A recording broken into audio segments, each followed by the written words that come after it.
Comenzamos entonces a grabar esta sesión que ya perdí la cuenta cuál es, pero que estamos en el día miércoles 2 de junio, ya casi terminando el semestre o en la recta final del semestre. Listo, entonces ahora dejo de ver el chat y solo estoy viendo mi pantalla, ahí se las comparto.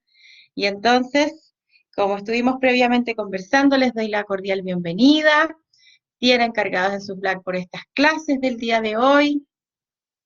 Y entonces vamos con todo, a terminar esta última parte, este capítulo que se ha hecho interminable de nemátodos, es que es el más extenso, es la unidad más extensa de toda la asignatura, así que por eso se nos extendió a 3 partes. Entonces, lo que vamos a hacer hoy día es terminar con este filum nemátodo. Específicamente vamos a ver 2 órdenes dentro de él, son aproximadamente entre 3 y 4 enfermedades parasitarias, y nos fuimos. Bien, vamos a trabajar hoy día, perdón, con este orden que se llama Rhabditida. No voy a entrar en los detalles de por qué se llama así, tiene que ver con las características que tienen en común morfológicas, como el esófago, por ejemplo, los nemátodos. Y siempre estén súper abiertos ahí a que el día de mañana probablemente muchas de estas clasificaciones taxonómicas que hemos trabajado puedan cambiar, porque ustedes saben que la biología molecular apareció para cambiar muchos de los conceptos que se tenían de la clasificación de los seres vivos en general en base a la morfología. Como antiguamente no existía la biología molecular, toda esta clasificación taxonómica se hacía de acuerdo a la morfología, pero hoy en día se hace de acuerdo al genoma. Entonces, cuando los genomas están emparentados entre sí, van haciendo que se muevan en la escala taxonómica los seres vivos y por lo tanto entonces van a ir sufriendo modificaciones. Así es que muy atentos en su futuro profesional también a ello. La primera enfermedad que vamos a trabajar perteneciente a este orden se llama estrongiloidiasis. Miren qué complicado el nombre. Tengan cuidado con el nombre de la enfermedad y del parásito que vamos a trabajar ahora. Digo cuidado porque se parece y se les puede confundir con uno que ya trabajamos la semana pasada, que es la estrongiliasis. Miren ahora, esto se llama estrongiloidiasis. Y es porque los nombres de estos agentes parasitarios se parecen un poquito. Si bien yo les puse acá una imagen del equino para que hagan un poquito la relación, la verdad es que esta enfermedad no afecta exclusivamente al equino. Hay varias especies del género parasitario que vamos a ver a continuación y que por tanto tiende a tener especificidad con sus hospedadores. Esta enfermedad también puede afectar en su respectiva especie al humano, al perro, al cerdo, etcétera. Pero sin embargo, hoy en día donde tiene su mayor importancia o prevalencia es en los equinos. Por eso les hice un poquito más alusión al caballo. Como aparece aquí, vamos a identificar este parásito y estos parásitos pertenecen al género Strongyloides. Aquí es donde les digo que tengan cuidado, porque acuérdense que la semana pasada trabajamos el género Strongylus, ¿sí? Entonces cuidado ahí. Este se llama Strongyloides. Y como les decía, tiene varias especies. Dentro de las más importantes o prevalentes, vamos a encontrar entonces esta que se llama Strongyloides westeri, que parasita a los equinos, y esta otra que se llama Strongyloides stercoralis, que puede parasitar tanto al humano y compartirla con el perro. Por tanto, y normalmente es el perro el que se la transmite al humano, pero en realidad pudiese ser antropozoonótica también y transmitirse viceversa. Este último, Strongyloides stercoralis, al poder ser compartido entre un animal y un humano, es el que se considera especie zoonótica. Por lo tanto, consideramos a la Strongyloidiasis como una zoonosis, pero exclusivamente para esta especie, ¿sí? No para la de caballo ni otra.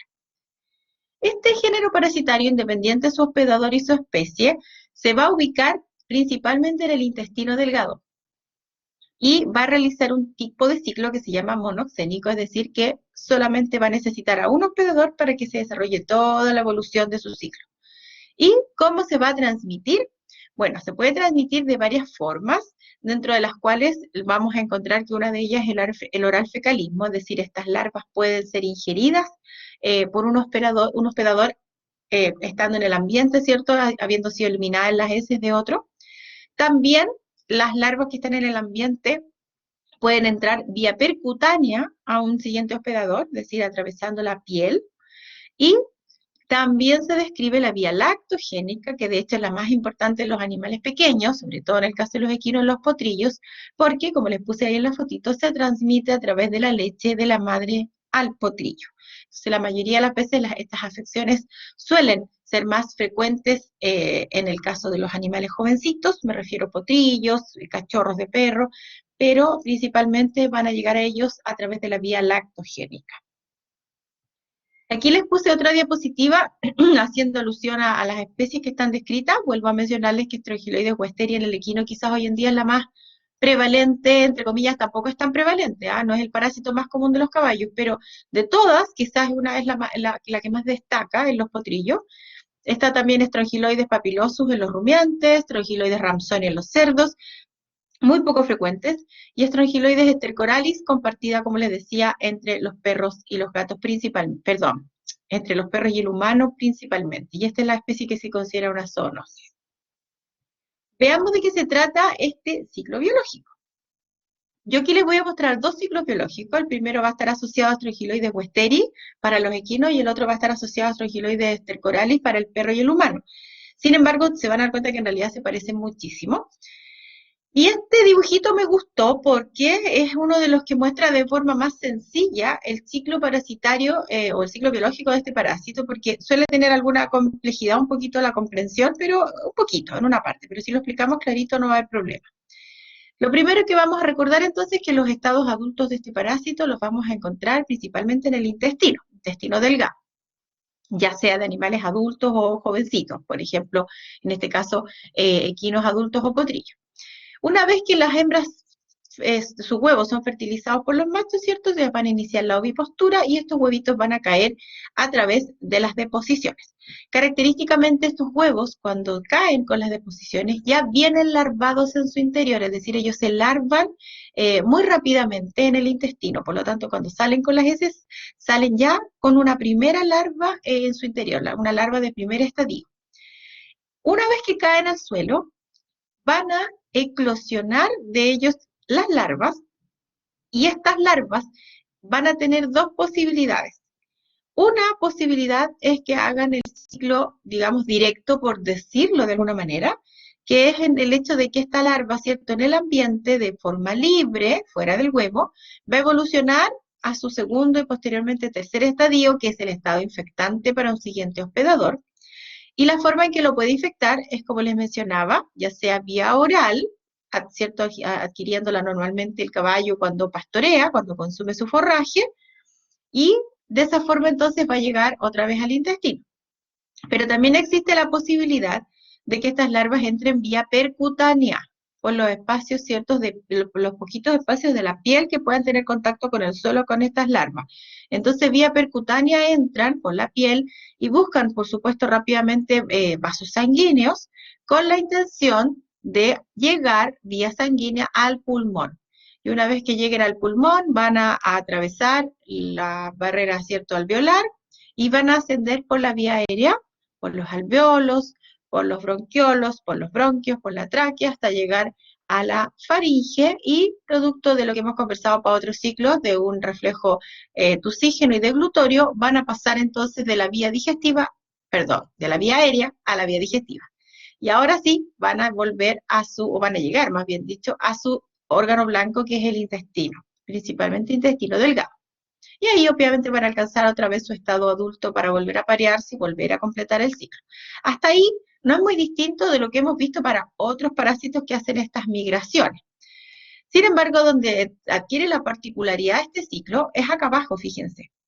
Voy a volver otra vez al inicio, imaginando que las hembras y los machos se aparearon, las hembras pusieron huevos fértiles, larvados, ¿cierto?, con una larva de primer estadio, que al salir por las heces y caer al suelo, va a eclosionar y entonces va a desarrollar hasta su estadio 3, que es el infectante, pero aquí es donde empieza la diferencia respecto de lo que les mencioné anteriormente, es como el camino alternativo. Ay, me acabo de dar cuenta que les dije algo equivocado, pero lo enmiendo al tiro. Me acabo de dar cuenta que me equivoqué. Estoy tan acostumbrada al relato automático que me equivoqué en un pequeño detalle, se los enmiendo al tiro. La diferencia o particularidad que tiene aquí este ciclo es que existe la posibilidad que ahora esta larva de tercer estadio al alcanzar su estado adulto, se desarrollen en hembras o machos, ¿cierto?, de vida libre, que se puedan ellos aparear y poner huevos, pero en el ambiente, es decir, tienen la posibilidad alternativa de realizar este ciclo, esta etapa del ciclo de vida libre cuando las condiciones ambientales son propicias para ello. De esa forma, entonces, hembras y machos se aparean, ponen huevos en el ambiente. Y estos huevos, por supuesto, nuevamente desarrollan una larva en su interior que eclosiona, vuelve otra vez a transformarse hacia su tercer estadio y otra vez puede volver a la vida parasitaria. Y aquí es donde me acabo de dar cuenta que equivoqué mi relato en una parte. Me di cuenta aquí cuando estaba explicando esto. La particularidad que tiene este parásito, que cuando llega a su hospedador y hace la forma parasitaria de su ciclo biológico, solamente son hembras las que pueden tener la vida parasitaria. Y ese era un pequeño, gran detalle que había olvidado. Solo las hembras pueden adquirir o pueden tener la capacidad de ser parásitas. Es decir, solo las larvas de tercer estadio, que ya sea que lleguen vía oral o vía percutánea al siguiente hospedador, cuando lleguen finalmente después de su migración, dependiendo por dónde hayan entrado, cuando lleguen al intestino y se desarrollen en adultos, solo se van a desarrollar en hembras. O sea, son solo larvas que evolucionan hacia hembras. Por lo tanto, muy particularmente, y aquí es donde está el gran detalle que, por favor, reitero, lo enmiendo, cuando llegan a estado adulto estas hembras, ellas ponen huevos, pero se reproducen por partenogénesis. Entonces, en el fondo, ellas ponen huevos que son larvados, pero no producto de la fertilización de un macho. Y entonces, por eso es que en el ambiente, para generar un poco de diversidad genómica, existe la posibilidad de esta ruta alternativa que hace que entonces los huevos puestos por estas hembras por partenogénesis, ¿cierto?, con una larva en su interior, en el ambiente tengan la posibilidad de rápidamente sus larvas volver a infectar a otro hospedador, siendo nuevamente solo hembras, o permitirse, si es que las condiciones ambientales son favorables, pueden permitirse en vida libre que algunas de estas larvas se desarrollen en machos y algunas en hembras, cuando alcancen su estado adulto. Y en ese caso van a aparearse machos con hembras, entonces van a las hembras poner huevos fertilizados provenientes de machos que las fertilizaron. Y en ese caso, ¿cierto?, van a generar diversidad genómica y van a poner larvas, ¿cierto?, distintas y van a alcanzar otra vez su estadio infectante, que es el tercero, y van a volver a infectar ya sea por la vía percutánea o por la vía oral. Entonces reitero mucho el hecho de que este parásito tiene la posibilidad de hacer un ciclo de vida parasitaria, que es donde solamente vamos a encontrar hembras, o un ciclo de vida libre. Cuando en el ambiente las condiciones ambientales no son propicias, por ejemplo en un invierno muy frío o en un verano muy caluroso con mucha radiación, es posible que no les convenga a estos parásitos desarrollar esta fase de vida libre porque los hace muy vulnerables y probablemente solo van a hacer la fase directa parasitaria. Pero si las condiciones ambientales se lo permiten, ellos se van a permitir esta posibilidad de fertilizar huevos, ¿cierto?, a partir de machos. Ya, ahí enmendé mi error y espero que haya quedado claro. Si alguien se confundió, por favor me dicen, no fue mi intención.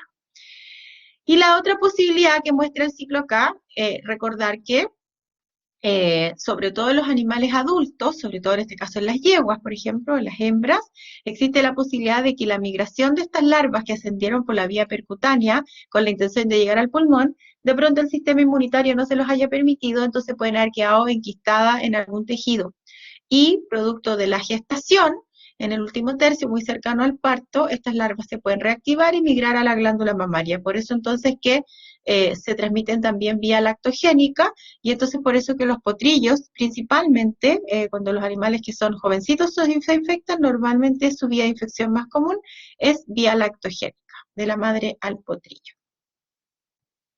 Una situación similar pasa con Strongyloides stercoralis, pero debemos recordar que en este caso es el perro, ¿cierto?, quien está involucrado, también en algunos casos el gato, pero con menos prevalencia, y también el humano. Aquí es donde consideramos que es una zoonosis. Y la situación la verdad es que es bastante parecida, el ciclo acá se muestra de otra forma, digamos, en cuanto a diagrama, pero es muy similar.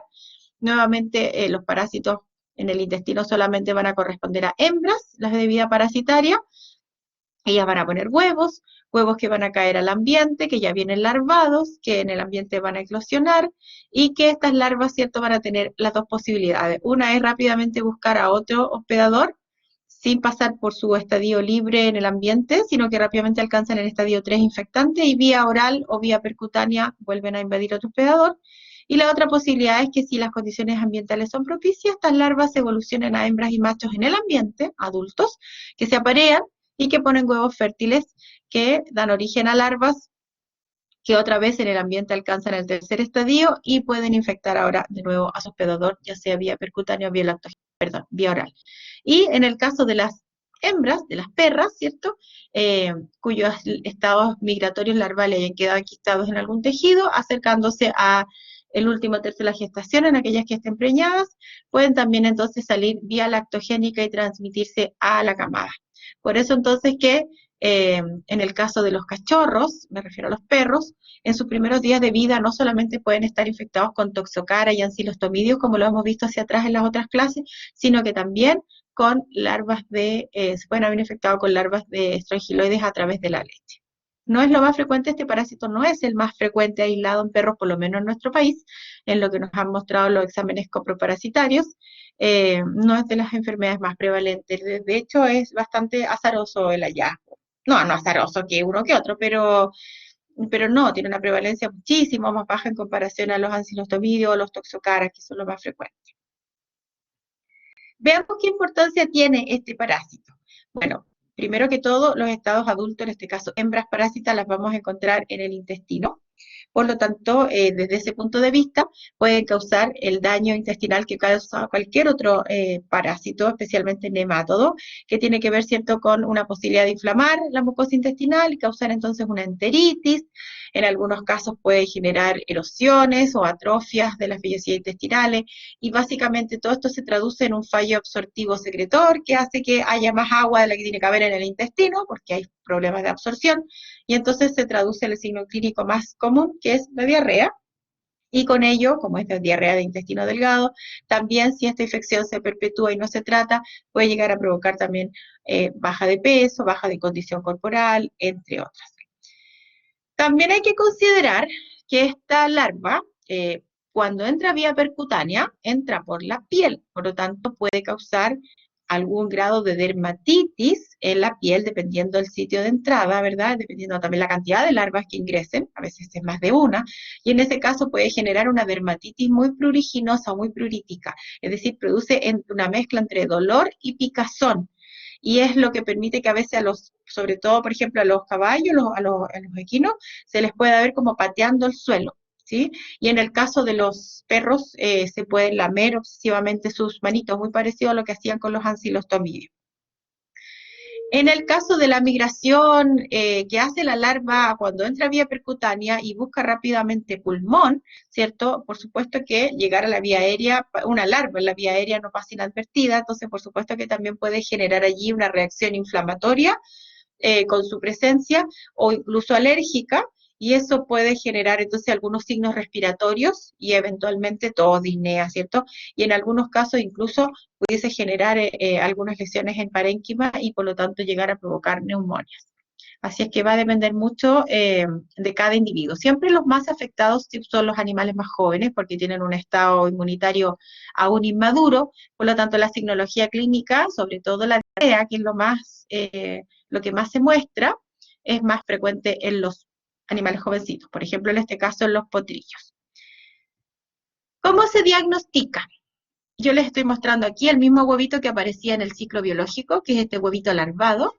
El diagnóstico se hace, bueno, evidentemente los signos clínicos nos hacen sospechar, sobre todo en un potrillo, ¿verdad? Pero no difieren demasiado de otros nematodos que hemos visto, por ejemplo, el Parascaris equorum, ¿cierto? Que era un nematodo del intestino de los equinos y que muy particularmente se presenta principalmente solo en potrillos menores de 1 año, por ejemplo. Entonces, la diarrea es un signo bastante inespecífico.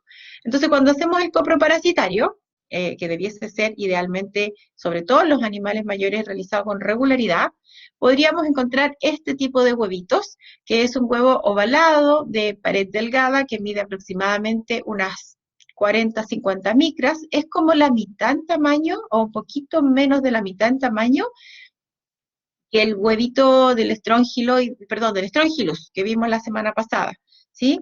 De estos grandes y pequeños Strongylus, ¿se acuerdan que había unos huevitos que no se podían distinguir dependiendo de qué especie eran? Bueno, estos se parecen un poquito, pero son más chicos, ¿ya? Son bien como la mitad más o menos de ellos. Y tienen particularmente ya una larva en su interior. Esto es muy característico.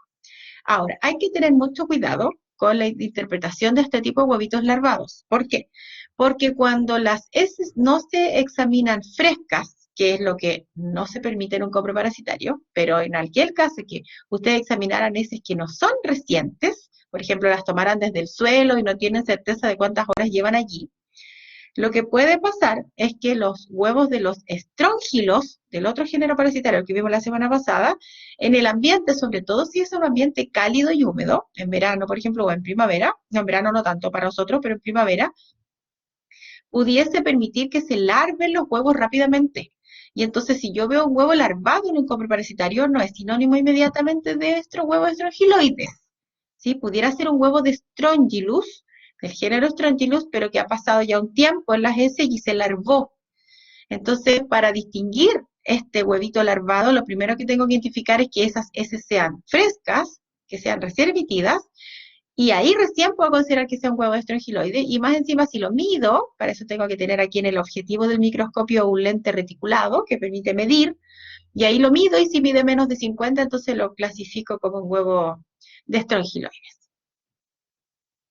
Y como tratamiento, siempre les recuerdo que el tratamiento de las parasitosis es integral, siempre debemos preocuparnos tanto del paciente como del ambiente. Parásitos ustedes ya han visto que todos se adquieren principalmente desde el ambiente, a excepción de los que son de transmisión vectorial o vía oral carnivorismo, pero todo el resto que por vía orofecal están en el ambiente. Por lo tanto, siempre el manejo del ambiente es esencial para evitar las reinfecciones. Y del punto de vista farmacológico sobre el paciente, en este caso lo enfoco principalmente a los equinos. En este caso vamos a tener los grupos terapéuticos eficaces para los nemátodos, como son, ya lo hemos mencionado en las clases anteriores, así que lo digo muy rapidito, las lactonas macrocíclicas, que en el caso de los equinos principalmente son la ivermectina y la doramectina. En el caso de los perros podría ser una moxidectina, una milbemicina, una celamectina. El grupo de los benzimidazoles, el fenbendazol, indicado tanto para equinos como para perros. En el caso de los, y recordar siempre que hay algunos que pueden ser resistentes. En el caso de los imidazotiazoles, el levamisol, en el caso principalmente de los equinos, puede ser también utilizado en los perros, no recomendado en los gatos. Y en el caso de las tetrahidropirimidinas, el pirantel, las sales de pirantel, ¿verdad? Que pueden ser ocupadas tanto en como en perros como en gatos, que son bastante seguras porque se absorben bien poco en el intestino, entonces suelen ser bastante seguras, sobre todo en el caso de los cachorritos. Esos son como los grupos terapéuticos más utilizados hoy en día, que tratan no específicamente estrongiloides, sino que en general nemátodos. Y la prevención y control, bueno, como mencionábamos, es súper importante para manejar el tratamiento y evitar futuras reinfecciones, por eso que al mismo tiempo es parte del tratamiento y parte del control, es evitar en el ambiente muy sombreado, porque siempre las larvas, sobre todo, van a resistir mucho mejor los ambientes con humedad, con cierta temperatura y sombra. Las larvas lo que no les gusta o no sobreviven muy bien es a la radiación directa del sol, por ejemplo, o a sequedad extrema, por supuesto también a frío extremo. Entonces, en general, ambientes sombríos, ¿cierto?, que les permiten resguardarse la luz directa y les dan cierta humedad de temperatura, son ideales para las larvas. Entonces, por eso evitar mantener a los animales siempre en animales sombríos o húmedos. Entonces, siempre darles esta posibilidad de que las larvas se vayan muriendo en el ambiente. Remover las heces diariamente cuando se pueda, en el caso de los animales que están estabulados, por ejemplo, los equinos en las pesebreras, cambiarles la cama frecuentemente, en el caso de los perros, ¿cierto? Remover las heces a diario domiciliarias y también del ambiente público, por tenencia responsable además, y siempre estar haciendo exámenes coproparasitarios regulares para pesquisar estas infecciones y tratar a los animales oportunamente, no solamente para evitar que siga infectando el ambiente, sino que también para ir controlando la posible resistencia a algún antiparasitario y pesquisarlo a tiempo. Y considerar siempre tratar a los potrillos o hacerles coproparasitarios tempranamente a los potrillos, considerando que se pudieron haber infectado a partir de la madre. Insisto, no solamente con estrongiloides, sino que también con paráscaris, por ejemplo. Bien, pasamos a otro orden parasitario. Dejamos atrás a los rhabditidas y nos vamos al orden Spirurida. ¿Qué vamos a encontrar aquí? Vamos a encontrar aquí dos enfermedades parasitarias, pero súper distintas, a pesar de que ambos parásitos tienen en común muchas cosas que los hacen pertenecer al mismo orden, pero son dos enfermedades como tal súper distintas. La primera que vamos a trabajar se llama abronemosis. Y ahora sí que se los asocio a los equinos, porque este parásito, principalmente la especie que vamos a trabajar, está asociada a los equinos. Este es un nemátodo parásito que se ubica principalmente en el estómago, aunque también puede ser en la primera porción del duodeno de los equinos. Entonces, este es un parásito que, a diferencia de los anteriores, vamos a identificar principalmente en el estómago. Se llama Abronema muscae, no siendo la única especie. Hay otras especies, incluso hay otro género parasitario que se llama Drachia, que por ahí se los puse más adelante, pero yo hago énfasis en el género Abronema y específicamente Abronema muscae porque es la especie que está descrita para los equinos en nuestro país. Este parásito hace un tipo de ciclo heteroxénico. ¿Por qué? Porque involucra en su ciclo biológico un hospedero intermediario que son las moscas, que pueden ser, principalmente pueden estar involucradas las mismas moscas que pueden también parasitar a los equinos y que son hematófagas, que corresponden a una que vamos a ver hoy día que se llama, no sé si alcancemos, pero se llama Stomoxys calcitras, que es una mosca que se llama de los establos, como también pudieran estar involucradas otras moscas. Por lo tanto, vamos a dejarlo como de forma bien genérica, que el hospedador intermediario son las moscas. Entonces, el parásito también va a necesitar de este hospedero intermediario para poder perpetuar el ciclo.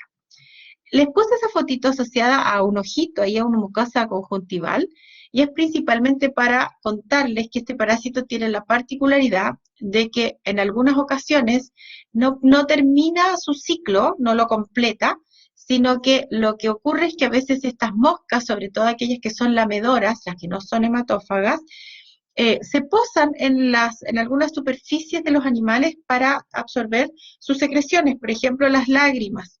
Pueden ser secreciones prepuciales, secreciones vaginales, pueden ser también, si hay heridas en la piel, aprovechen las secreciones producidas, ¿cierto?, por la exudación de las heridas.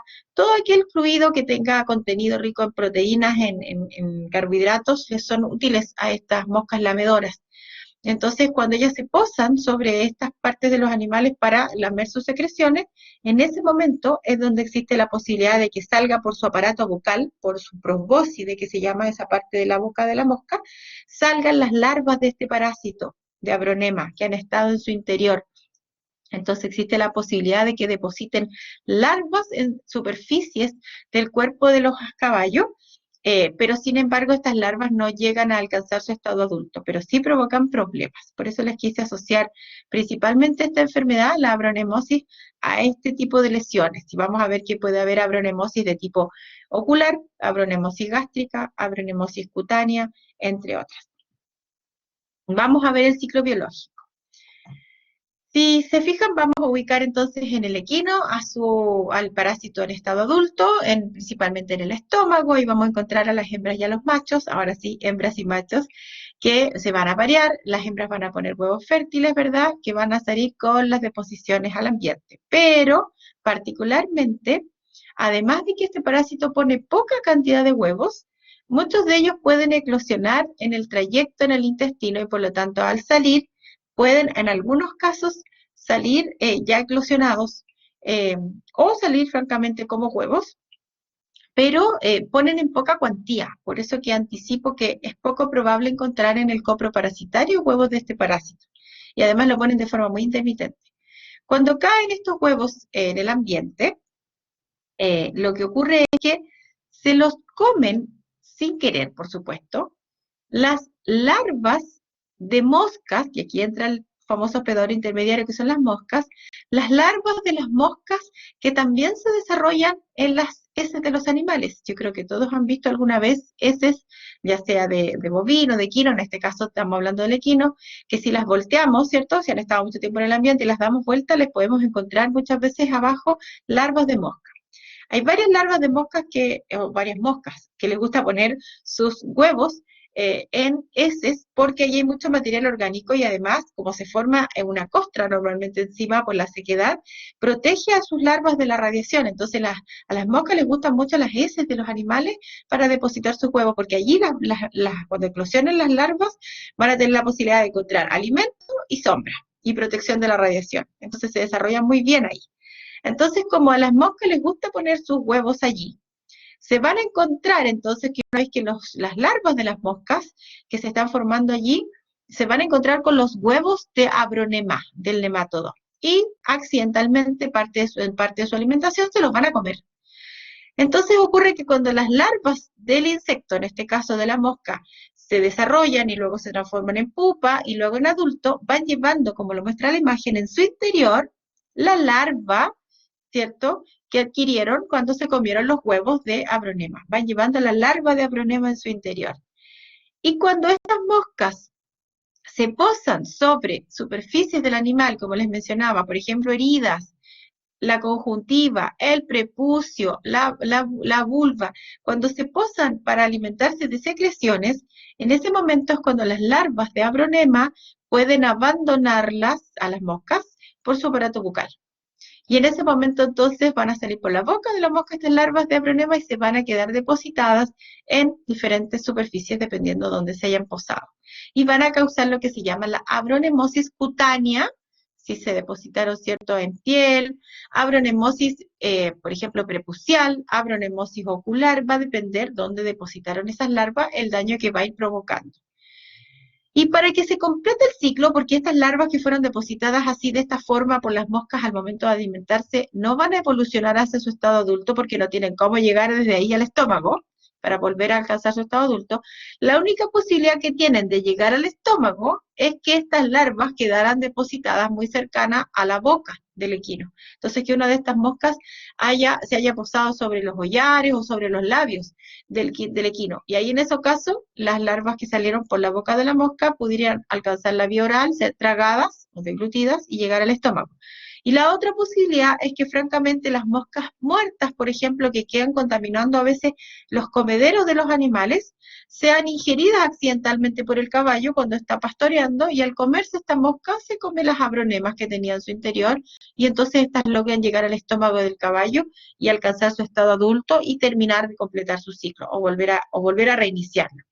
Por lo tanto, la única forma que tiene de perpetuarse es que el equino de alguna forma o coma moscas con abronema o las abronemas, las larvas queden depositadas muy cerca de la boca de tal manera que puedan llegar finalmente al estómago. En el resto de las situaciones, lo que va a causar es el depósito de larvas de abronema en tejidos que pueden provocar trastornos, problemas, pero que no van a alcanzar su estado adulto. El ciclo ahí no se va a perpetuar.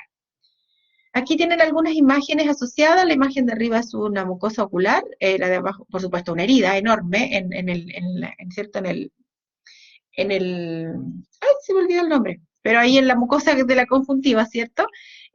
También podríamos encontrarlas en la mucosa prepucial, por ejemplo, acá estamos viendo un prepucio, y podría ser en alguna herida que haya estado en el pelaje, en la superficie de la piel.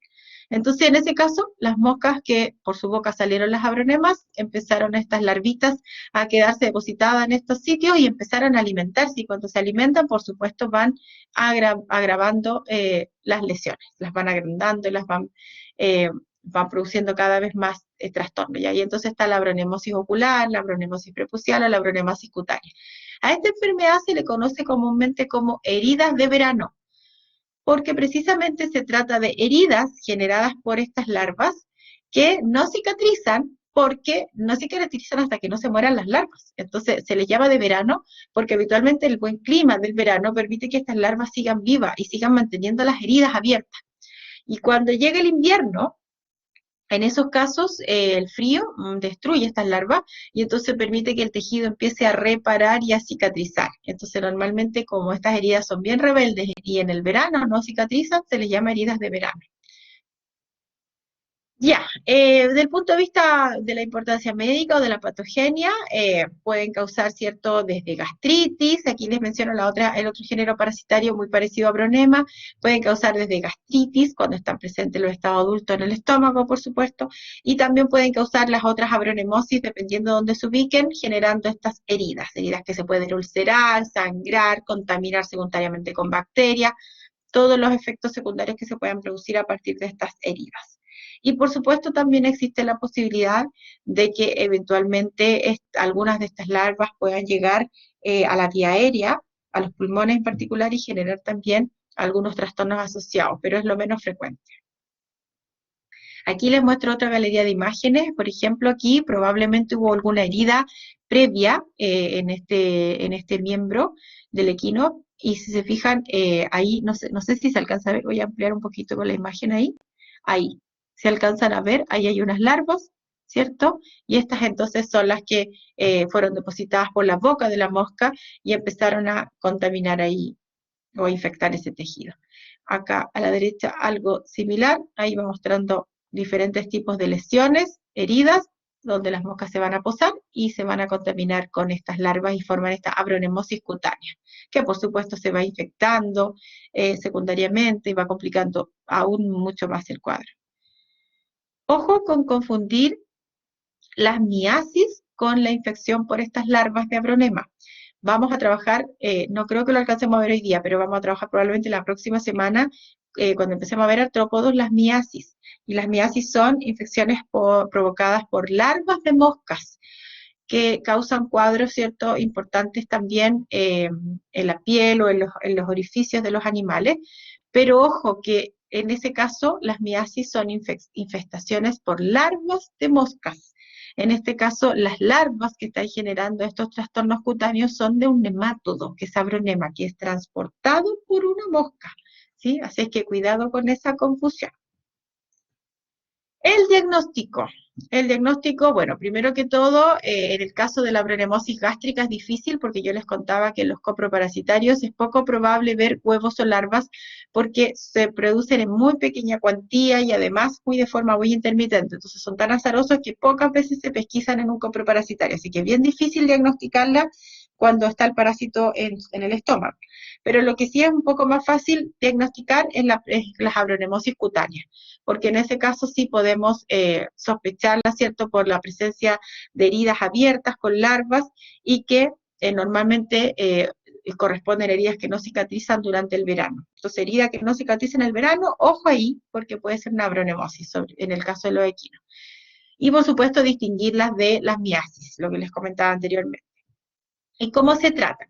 Bueno, en general, todo de nuevo. En general, la abronemosis cutánea o ocular, ¿cierto? Todas las abronemosis que son causadas por el depósito de estas larvas en alguno de estos tejidos requieren manejo de herida como se manejaría cualquier herida.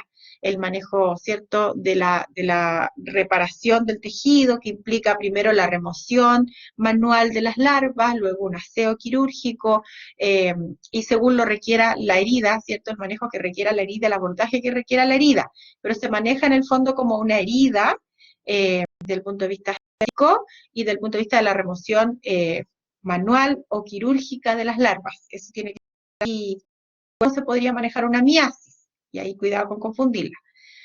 Pero, por supuesto, considerando que este es un parásito que en su estado adulto está en el estómago de los equinos, también independiente de cómo manejemos la abronemosis cutánea o ocular, tenemos que considerar tratar la abronemosis gástrica, porque si tengo animales parasitados por larvas de este nemátodo, entonces sí voy a tener que considerar que muchos de estos animales van a estar parasitados también en su estómago con este parásito. Entonces, en ese caso, puedo utilizar lactonas macrocíclicas, en el caso del equino ivermectina, doramectina o benzimidazoles como el fenbendazol. Siempre ojo con la resistencia. Aquí yo la imagen me equivoqué, porque tomé rápidamente una imagen que hiciera alusión a larvas, pero aquí estoy haciendo alusión a larvas de mosca, así que por favor omitan esa imagen, me equivoqué. Aquí debería haber puesto, es que nunca se encuentran imágenes de larvas de abronema, cuesta mucho porque generalmente las heridas se tratan y entonces ya no se encuentran más las larvas porque son súper chiquititas. Así es que ahí solo es referencial la imagen, ojo, solo referencial para que se acuerden que son larvas del nematodo, nada más. Ya, y prevención y control, bueno, dado que esta enfermedad se mantiene, se perpetúa, ¿cierto? Debido a la presencia de este hospedador intermediario que es la mosca, si el caballo no se come esa mosca o no llegan las abronemas por esta vía, no se van a infectar. Entonces, principalmente el control de moscas va a ser esencial para evitar que esta parasitosis se perpetúe. Y eso es súper difícil en los ambientes, sobre todo abiertos, en el campo, en animales que están a potrero, es súper complejo. En el caso de los animales que están estabulados, pudiese ser un poquito más manejable usando repelentes sobre el dorso del animal. Eh, Hay diferentes métodos, hay otros que son como crotales, y por supuesto la remoción frecuente de las heces, que es lo que atrae a las moscas. Pero en el fondo el control de moscas es lo más importante. Ya, y esta otra enfermedad, yo les decía que pertenece al mismo orden, este parásito, que el anterior, pero es completamente distinta como presentación de enfermedad, y esta es la última que ya vemos de esta primera parte de la clase, y además es la última de los nemátodos, con esta finalizamos, quedándosenos afuera varios nemátodos, ojo, pero hemos hablado de los más importantes, ya no nos da el tiempo para más nemátodos, pero siempre los insto a estar, cierto, alerta, porque se nos han quedado fuera del tintero, evidentemente, algunos parásitos, pero hemos visto los más importantes. Esta enfermedad que vamos a ver ahora quizás les pueda interesar porque la van a escuchar muchas veces como el famoso gusano del corazón. Y aquí vamos a aprender a identificar de qué parásito se trata, vamos a identificar que estrictamente, fíjense que este parásito no parasita estrictamente al corazón, se le asocia como al gusano del corazón, porque es allí donde se le puede encontrar muchas veces en las necropsias, pero en realidad principalmente este parásito en su estado adulto se ubica en las arterias pulmonares, puede ser en el gran tronco arterioso, ¿cierto? Principalmente arteria pulmonar, como también puede ser en el resto de las arterias pulmonares que van a cada uno de los respectivos pulmones. Por eso involucra tanto al aparato, el sistema cardíaco como respiratorio, ¿cierto? Y de allí un poco también surgen sus signologías clínicas. Y esta enfermedad se llama dirofilariasis, y vamos a mencionar entonces sus particularidades. Yo puse aquí el perro, porque la enfermedad principalmente, sobre todo en países europeos y norteamericanos, es una enfermedad muy prevalente, muy importante desde ese punto de vista. Es una enfermedad grave que puede causar la muerte, y es una zoonosis. Y los perros son los principales reservorios para el humano. Por lo tanto, es una parasitosis súper importante de abordar, no solo porque comprometa la vida de los perros, sino que también porque es una importantísima zoonosis. Vamos a ver de qué se trata. Primero que todo, voy a mencionar que la Dirofilaria immitis, que es el nombre que recibe este parásito, no es la única immitis, no, perdón, immitis es una especie de Dirofilaria, pero existen otras especies de Dirofilaria, como por ejemplo la Dirofilaria repens, que no la vamos a trabajar para no extendernos más porque no nos va a dar el tiempo, pero que hay que considerar que no es no es la única especie que pertenece a este género, ¿sí? Vamos a identificar entonces que vamos a enfocarnos en la más importante, que es Dirofilaria immitis, porque es la más patógena, pero que hay otra que se llama Dirofilaria repens, que en su estado adulto se va a ubicar bajo la piel, haciendo nódulos subcutáneos, pero que a pesar de que igual puede causar problemas en piel importantes, es bastante menos patógena que esta. Por eso voy a enfocar principalmente el estudio a esto. Pero ¿por qué menciono, por qué saco a colación la otra especie? Porque los estados larvarios de este parásito, que se les conoce como microfilarias, que las vamos a encontrar en sangre, los encontramos en sangre tanto de la especie mitis como repens. Entonces, hago alusión a esto y voy a partir quizás como por el medio de la enfermedad explicando algo importante. Si yo en un animal le tomo una muestra de sangre y hago un frotis sanguíneo y llego a encontrar larvas como esta, muy chiquititas por cierto, de visualización microscópica en la sangre, yo no puedo inmediatamente decir que se trata de gusano del corazón. Algunos se entusiasman, algunos médicos veterinarios en el país, ¿cierto?, que hacen frotis con regularidad, cuando hacen hemogramas, ¿cierto?, los hematólogos hacen frotis con regularidad, y se encuentran en algunas ocasiones con estas larvas. Pero hay que tener cuidado de no entusiasmarse con este hallazgo y de clasificarlo inmediatamente como que encontré un gusano del corazón. Porque estas larvas, que se llaman microfilarias, comparten morfología muy similar con la de Dirofilaria repens, y es más, comparten morfología con un parásito que no vamos a trabajar porque no es muy importante, no es muy patógeno y tampoco muy prevalente, que se llama Dipetalonema, hoy en día llamado Acanthocheilonema. Entonces, en común, Dirofilaria mitis, Dirofilaria repens y Acanthocheilonema son parásitos que sus estados larvales son microfilarias, todas muy parecidas. Entonces, si yo encuentro una de estas microfilarias sanguíneas, lo primero que tengo que hacer es medirlas, por ahí podría orientarme a la diferenciación, y en segundo lugar, hacerle PCR.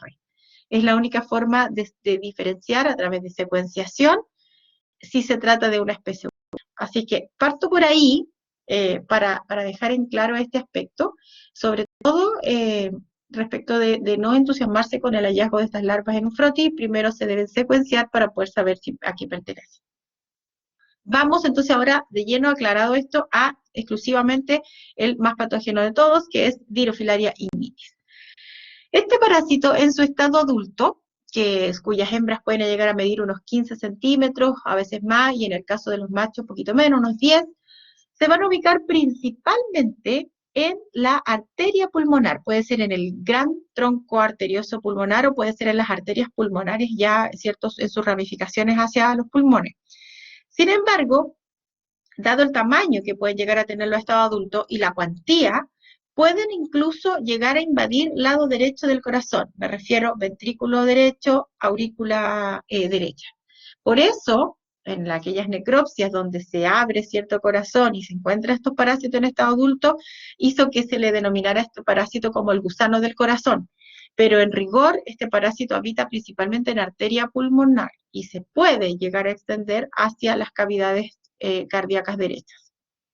Los vamos a encontrar entonces parasitando principalmente perros, es allí donde está la mayor prevalencia. También parasita a los gatos, y en los gatos es súper importante porque hay dos aspectos muy relevantes. En los gatos, las microfilarias, las larvas de este parásito, no alcanzan el estado adulto, por lo tanto, y como para volver a seguir infectando, es decir, no terminan haciendo el ciclo completo muchas veces, y lo que sí puede llegar a pasar es que cuando alcanzan el estado adulto, basta con que haya un gusano adulto en el corazón y muy probablemente produzca la muerte en el gato. Es decir, para el gato es una enfermedad incluso mortal. Tiene una prevalencia mucho menor que en el perro es donde está la principal prevalencia, y también en los humanos, porque, como les decía, son una zoonosis, se pueden compartir. Pero para que se comparta necesitamos de un vector. Vamos a necesitar de un vector que en este caso va a corresponder a este mosquito que está aquí, que pertenece a la familia Culicidae, que la vamos a ver en la próxima clase, que son los que conocemos como zancudos. Nuestros zancudos de toda la vida, del verano, ¿cierto? Los que no nos dejan dormir por la noche, que pertenecen específicamente al género Culex, y en nuestro país Culex pipiens suele ser uno de los más comunes. ¿Pueden estar involucrados otras especies de la familia Culex? Sí, pueden, pero por lo regular el que más participa es el género Culex. Por eso se dice entonces que este parásito tiene un ciclo heteroxénico, porque necesita para su desarrollo evolutivo, ¿cierto?, la participación de este mosquito vector. ¿Y dónde lo vamos a encontrar? Bueno, ya dijimos en el estado adulto en las arterias pulmonares y en el estado larvario en sangre, llamadas microfilarias, estas larvitas. Y ya sabemos que es una zoonosis. ¿Cómo es su ciclo biológico?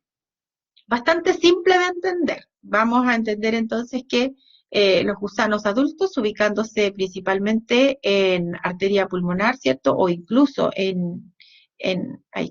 incluso en cavidades cardíacas derechas, van a aparearse y las hembras van a poner larvas. Y estas larvas, que llamamos microfilarias, van a quedar disponibles en sangre periférica.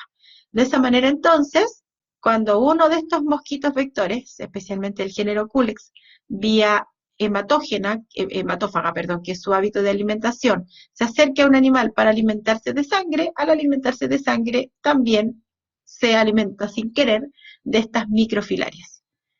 Y cuando se va a alimentar de otro predador, las transmite.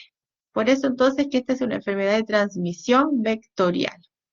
Y de esa forma entonces las microfilarias nuevamente alcanzan el estado adulto, ¿cierto? Ubicándose principalmente en arterias pulmonares y lado derecho del corazón. Ese es su ciclo biológico, que es bastante sencillo de comprender. Lo complejo que tiene esta enfermedad es su fisiopatogenia y su tratamiento, peor aún. Vamos a mencionar desde el punto de vista de la importancia médica, yo se los planteé de dos formas. Aquí hay un cuadrito que es extraído del texto Barriga, que me gustó porque explica paso a paso, de alguna forma, la fisiopatogenia, que termina explicando los signos clínicos de esta enfermedad. Y me gustó porque es bastante clarita, mostrando que, por ejemplo, cuando lo encontramos a este gusano en estado adulto en las arterias pulmonares o en los lados derechos, ¿cierto?, del corazón, pueden provocar trastornos directamente relacionados con insuficiencias valvulares, por ejemplo, o con una dilatación cardíaca o una hipertrofia cardíaca, y eso, por supuesto, a la larga, como cualquier patología cardíaca del lado derecho, va a provocar trastornos asociados, por ejemplo, a disneas o intolerancia al ejercicio, o una tos después del ejercicio.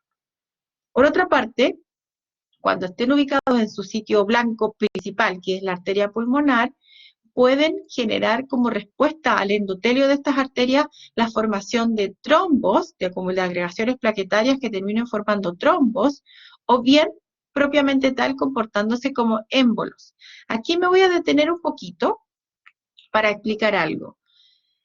Hay un aspecto que se descubrió hace ya algún tiempo, no sé cuánto en realidad, pero hace mucho rato, que es el hecho que dentro de este gusano, dentro de Dirofilaria mitis, habita una bacteria en su intestino que se llama Wolbachia, se escribe con W, más adelante aparece en todo caso en la diapositiva, se llama Wolbachia.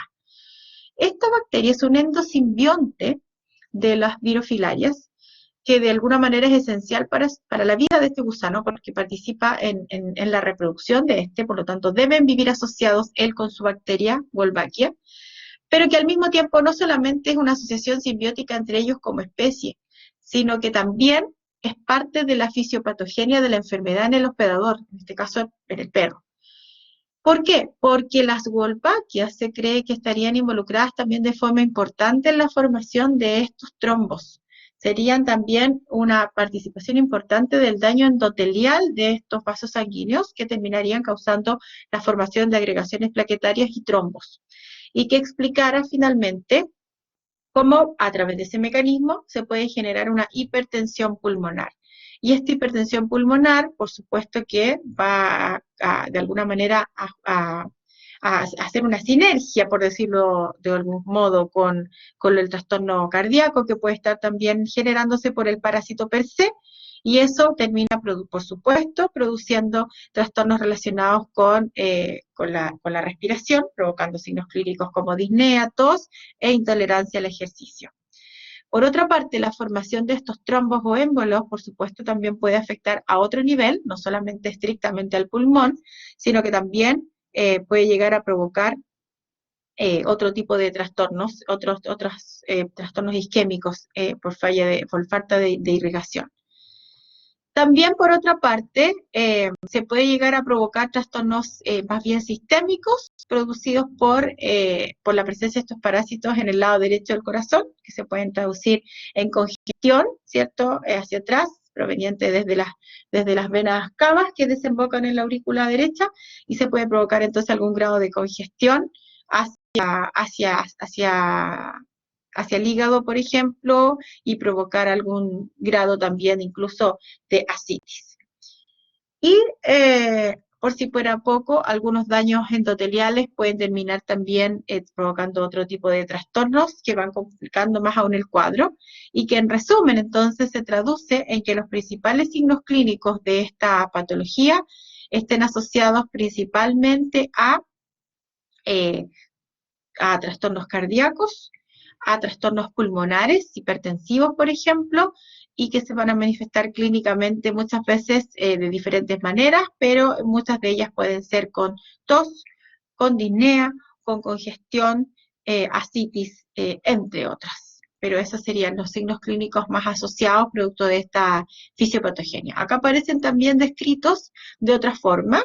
Acá en este caso habla de que principalmente los cambios morfológicos que puedan generar la presencia del parásito adulto en las arterias pulmonares y las cavidades cardíacas explican los daños a nivel de corazón derecho, los trastornos endoteliales provocados, ¿cierto?, principalmente por el parásito o por Wolbachia, son responsables de la presencia de trombos. También se pueden provocar arteritis de forma secundaria, rupturas también de algunas arterias. Los parásitos muertos, los mismos estados adultos pueden comportarse como émbolos en algunas ramas arteriosas y provocar obstrucciones, francamente, o reacciones granulomatosas. Y todos los tejidos dañados, por supuesto, van a terminar formando un tejido fibroso que puede también generar rupturas de vasos sanguíneos que pudieran provocar hemorragias. Y como secuelas de la presencia del parásito adulto, por supuesto, ahí podemos causar dilatación o hipertrofia cardíaca que se traduce en una insuficiencia cardíaca. Si se fijan, entonces, esta es una enfermedad que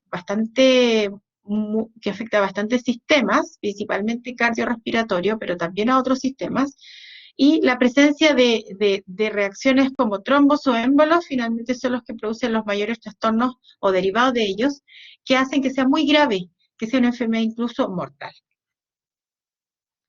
Del punto de vista epidemiológico quiero destacar lo siguiente, y esto considero que es quizás lo más importante hoy en día para nosotros. Existen muchos mitos relacionados con si tenemos o no en el país a este famoso gusano del corazón, que vamos a preferir llamarle Dirofilaris mitis, ya sabiendo que no es estrictamente del corazón.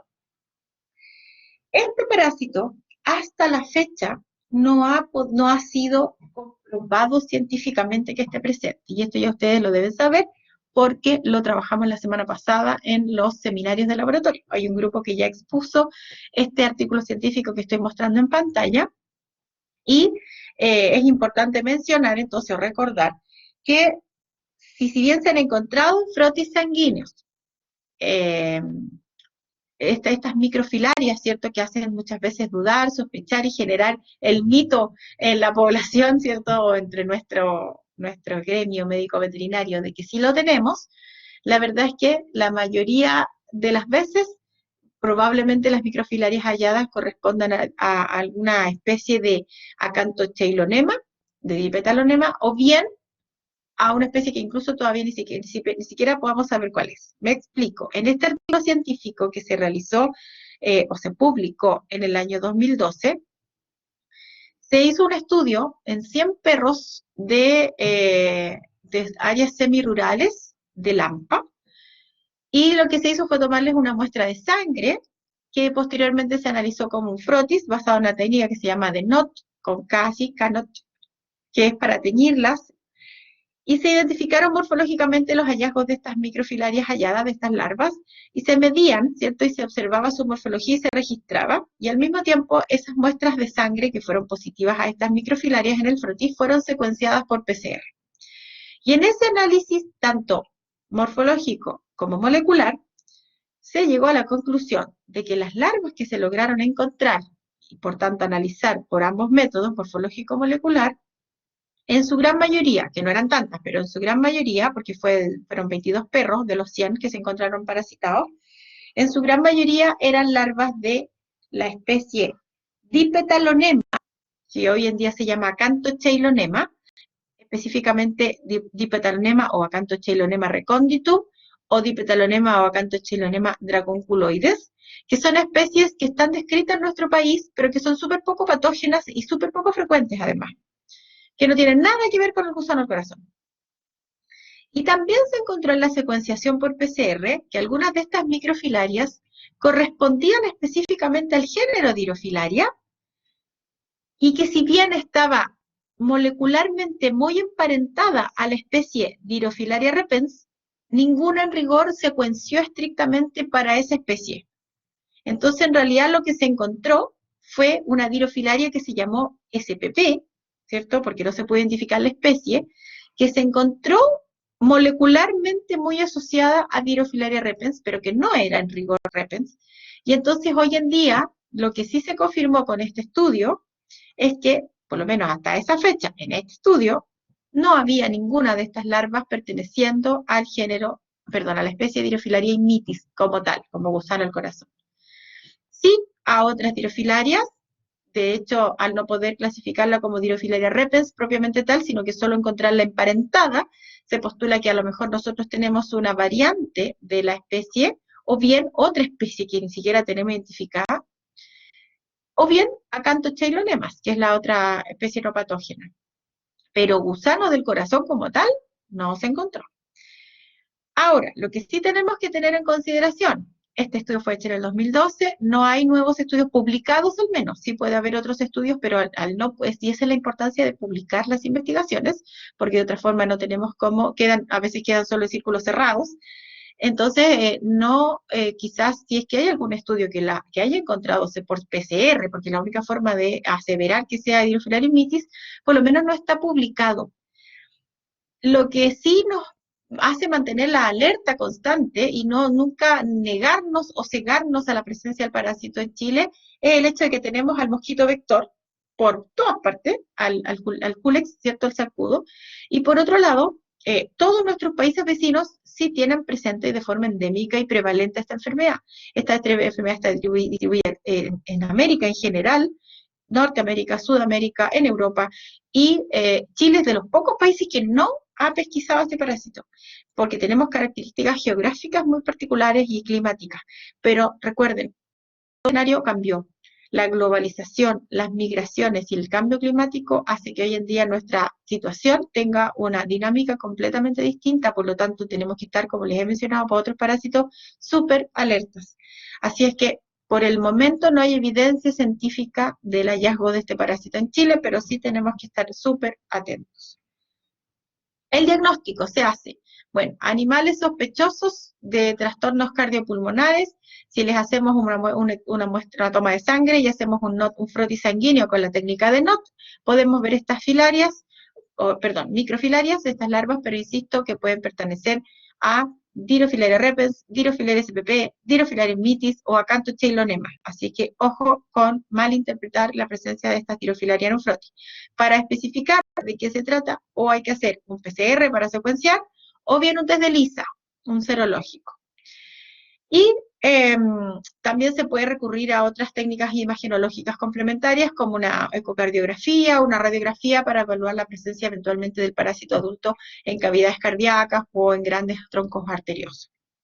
En relación al PCR, es compleja la secuenciación, sobre todo de los estados adultos de este parásito, porque muchas veces el test de ELISA, porque muchas veces lo que se pesquisa son anticuerpos para un antígeno del nematodo hembra. Entonces, a veces cuando algún individuo está parasitado, pero solo por machos, no se pesquisa y puede dar falsos negativos. Así que es complejo el diagnóstico. Y el tratamiento es más complejo aún. Cuando de verdad nos aparezca la evidencia científica de Dirofilaria immitis en Chile, vamos a tener que ponernos a estudiar de verdad, porque incluso algunos de estos tratamientos no están disponibles en Chile, no están registrados por nuestra farmacia, ¿cierto?, en nuestra farmacia de Chile, y el tratamiento básicamente es una mezcla de las siguientes terapias. Se debe tratar a las microfilarias circulantes en sangre, y eso se hace con lactonas macrocíclicas, como por ejemplo la moxidectina, la milbemicina y antiguamente la ivermectina. Ojo en los perros con la mutación del gen MDR1, como los coli o los pastores o sus mezclas. Esto para tratar las microfilarias en sangre, las larvas. Se debe asociar con tratamientos antibióticos de amplio espectro como la doxiciclina para tratar a la Wolbachia, que es su endosimbionte, la bacteria que se habla que es responsable del daño endotelial y los tromos también de esta enfermedad. Se debe tratar a los adultos que pueden estar en las arterias pulmonares o incluso en las cavidades cardíacas, que es cierto que en este caso se hace basado en este fármaco que se llama adulticida, porque mata adultos, que corresponde a la melarsomina, que no lo tenemos disponible en Chile con registro, por el momento, y otros, dice ahí, que pueden ser requeridos para el manejo de la signología clínica del paciente. En algunos casos se puede indicar el uso de glucocorticoides en otros está contraindicado porque se dice que podría provocar efectos secundarios no deseados. Ahí es un poco controversial el uso de otros fármacos, pero esos otros fármacos principalmente están asociados a manejar un poco la signología clínica. Pero para tratar francamente al parásito como tal, hay que tratar a los adultos con melarsumina, a las larvas microfilarias con lactonas macrocíclicas y a la Wolbachia endosimbionte con doxiciclina. Y estos tratamientos son larguísimos y hay que hacerlos con mucha precaución porque no se puede matar rápidamente a los adultos en el corazón porque podría llegar a provocar la muerte en un animal. Finalmente, la prevención y el control.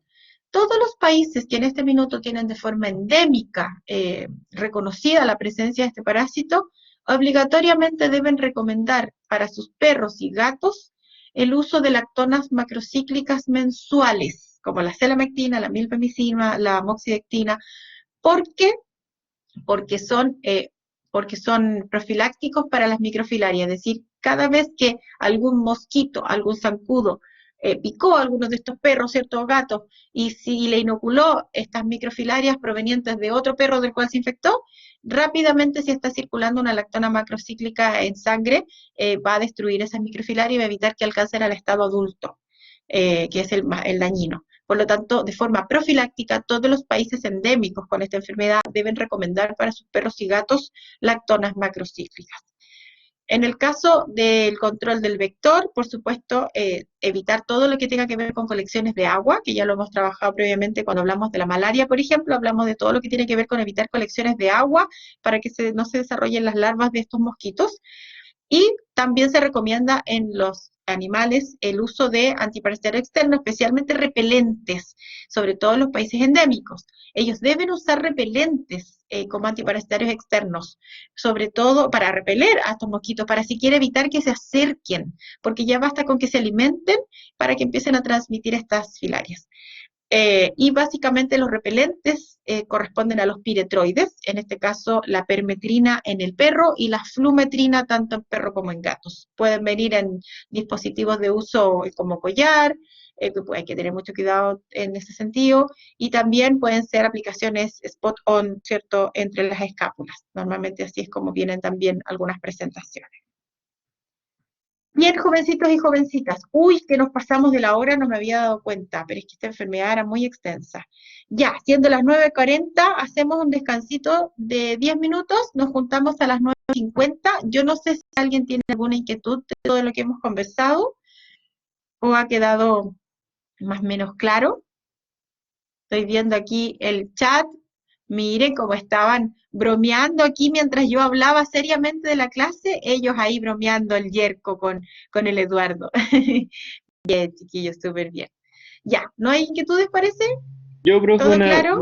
una preguntita que ahí en el último parásito que Por dijo, supuesto. que comentó que había que Oye, tener cuidado con matar, como atacarlo cuando estaba ya en su estado adulto dentro del animal. ¿sí? ¿Ahí le surgió Eso, una inquietud? ahí me surgió una inquietud, es como que si yo le doy los remedios y mato, mato la infección, se puede decir que el cuerpo de él queda dentro del corazón y ahí se produce una como... Sí, sí, lo vamos a explicar simple. Lo vamos a explicar simple para que entienda. Mira, es complejo de todos los puntos de vista porque cuando incluso tú, a ver, lo voy a explicar, déjame rodear un poquito la pregunta antes de ir al grano. Mira, cuando un paciente tiene, por ejemplo, cuando tú, imagina que estamos en un país endémico y que recomendamos a los tutores de los perros y los gatos una lactona macrocíclica mensual porque con eso sabemos que vamos a matar microfilarias que eventualmente les pueden transmitir los mosquitos.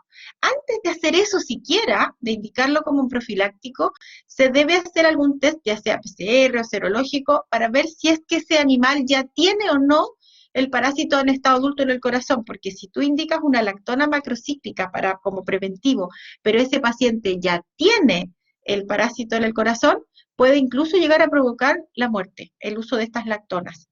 Es súper complicado por varios mecanismos. Y en el caso de los que ya está confirmado su presencia, como digamos en las arterias pulmonares o en las cavidades cardíacas, también se debe tratar con mucha precaución.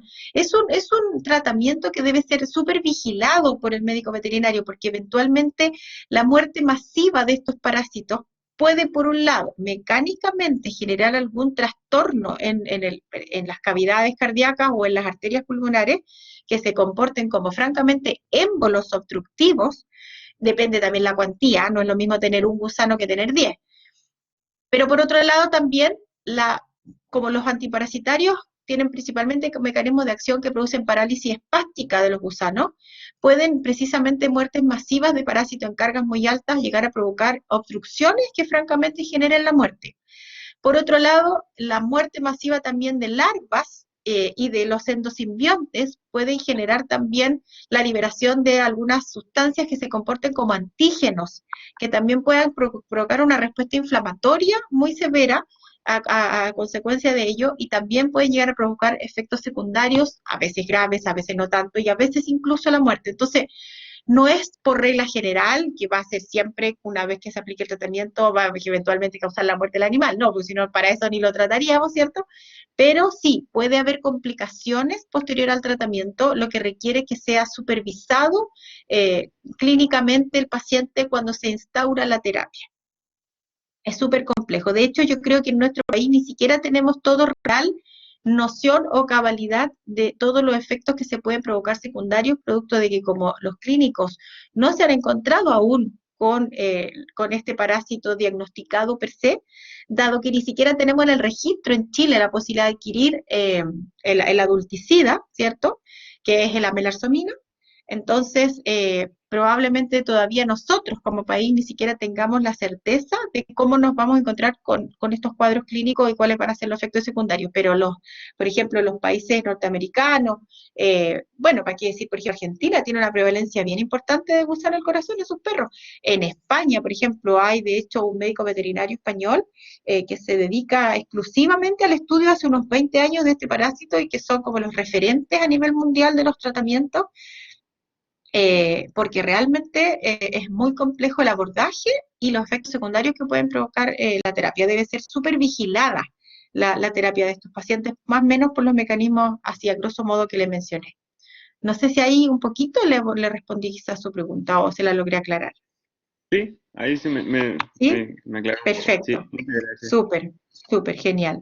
No, genial la Y, pregunta, muy, muy buena. y una pregunta, y no puedo, y este parásito, si ya lo encontramos como ya, así como muy, que ya se reprodució mucho, ahí se podría hacer una intervención quirúrgica y después aplicarlo como para Ya, buena atacarlo. pregunta. Claro, entiendo. Si hubiese mucha cuantía en el corazón o en las arterias, dices tú. No, Sí. la verdad es que no hay en ningún, por lo menos en ninguno de de las revisiones bibliográficas que abordan el tratamiento de esta enfermedad, en ninguna se reporta el manejo quirúrgico. Lo que sí se reporta es el uso de diferentes tratamientos que intenten aplacar un poco los trastornos asociados con los trombos, o con los trastornos que se puedan provocar a nivel de insuficiencia cardíaca. Sí puede haber otros tratamientos asociados para esos efectos secundarios, trombos y insuficiencia cardíaca, pero no francamente quirúrgicos. No está reportado en ninguna parte de la literatura el abordaje. Ah, ya. No soy cirujano, así que no podría darte la explicación per se de qué tan complejo es abordar corazón y arterias pulmonares, pero me lo puedo imaginar sin ser cirujano incluso, pero no está en ninguna parte de la literatura mencionada digamos, que sea de rutina, al menos como tratamiento de cargas altas, el abordaje quirúrgico. Ya. Muchas gracias, Pero buena profe. pregunta. Por nada, pues. Ya jovencitas y jovencitos, hagamos un descansito. Yo ahora ya tengo las 9:47, ya, nos corrimos. Nos juntamos a las 9:57, jóvenes. Dejo de grabar y nos vemos en un ratito. Muchas gracias. Nos vemos. Por nada, nos vemos.